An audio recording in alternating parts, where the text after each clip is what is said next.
আৰম্ভ কৰিম আৰু থাৰ্ড গ্ৰেড ফৰ্থ গ্ৰেডৰো নতুনকৈ পৰীক্ষা পাতিম ৩৫,০০০ ল'ৰা ছোৱালীয়ে আৰু নতুনকৈ চৰকাৰী চাকৰি পাব। ২,০০০ ল'ৰাই মোক আহোঁতে সুধিছে যে দাদা পুলিচৰ নেক্সট দৌৰ কেতিয়া হ'ব? আমি জুন জুলাই মাহত পুলিচৰ দৌৰ আৰম্ভ কৰিম আৰু থাৰ্ড গ্ৰেড ফৰ্থ গ্ৰেডৰো নতুনকৈ পৰীক্ষা পাতিম ৩৫,০০০ ল'ৰা ছোৱালীয়ে আৰু নতুনকৈ চৰকাৰী চাকৰি পাব। ১ লাখৰ লগত হৈ গ'ল আৰু ৩৫,০০০। মই ইলেকশ্যনত কৈছিলো ১ লাখ, কিন্তু এতিয়া ময়ো আগুৱাই আগুৱাই গৈ আছো যাতে আমি আগুৱাই আগুৱাই গৈ থাকিব পাৰো। শ্ৰদ্ধাৰ ৰাইজ, আজি আমাৰ অসমখনত বিনামূলীয়া স্কুটি, বিনামূলীয়া চাইকেল, ৰাস্তা ঘাট, স্কুল কলেজ, আপোনালোকে জানে যে যিখিনি কথা আমি কওঁ সেইখিনি আমি কৰিবৰ বাবে চেষ্টা কৰো। আমাৰ মাইক্ৰ'ফাইন আমি সেই কামবিলাকো আজি কৰি কৰি শেষ কৰিলো। ১ লাখ ল'ৰা ছোৱালীক চাকৰি দিম বুলি কৈছিলো, প্ৰায় ৯১,০০০ ল'ৰা ছোৱালীয়ে চৰকাৰী চাকৰি পালে।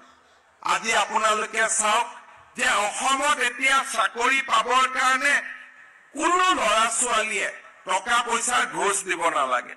এতিয়া মই গাড়ী দি আহি থাকোতে যিমান ল'ৰা ছোৱালী মই পাইছো চবকে কৈছো, এই বাবাহঁত ভাল কৰি পঢ়িবি দেই। কিয় মই কৈছো? কাৰণ এতিয়া আমাৰ অসমখন এনেকুৱা, পঢ়িলেহে চাকৰি পাব। আমাৰ ৰাজনীতি কৰা মানুহে আৰু চাকৰি দিব নোৱাৰে, অকল পঢ়া শুনা কৰিহে আমি চাকৰি পাব পাৰিম। আজি আপোনালোকে চিন্তা কৰক, কেইদিনমান আগতে কামাণ্ডো বেটেলিয়নৰ পাছিং আউট পেৰেড হ'ল। পুলিচ বিলাক আপোনালোকে দেখা পায় আজিকালি সৰু সৰু ল'ৰা ছোৱালীবোৰ, SI বিলাক দেখা পাব।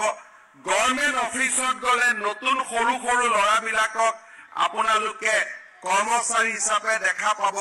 সব দুখীয়া আৰু নিম্ন মধ্যবিত্ত পৰিয়ালৰ ল'ৰা। ১ টকাও কোনে ঘোষ দিব নালাগে। আজি মই গৌৰৱ কৰিব পাৰো, ভাৰতৰ ভিতৰতে অসম এনেকুৱা এখন ৰাজ্য য'ত চৰকাৰী চাকৰি ল'বলৈ কোনেও এটকাও কাকো ঘোষ দিব নালাগে। আজি সেইখন অসম আমি যোৱা ৩টা বছৰৰ প্ৰচেষ্টাত আমি প্ৰতিষ্ঠা কৰিছো। জুন জুলাই মাহত পুলিচৰ দৌৰ আৰম্ভ কৰিম আৰু থাৰ্ড গ্ৰেড ফৰ্থ গ্ৰেডৰো নতুনকৈ পৰীক্ষা পাতিম ৩৫,০০০ ল'ৰা ছোৱালীয়ে আৰু নতুনকৈ চৰকাৰী চাকৰি পাব। ১ লাখৰ লগত হৈ গ'ল আৰু ৩৫,০০০। মই ইলেকশ্যনত কৈছিলো ১ লাখ, কিন্তু এতিয়া ময়ো আগুৱাই আগুৱাই গৈ আছো যাতে আমি আগুৱাই আগুৱাই গৈ থাকিব পাৰো।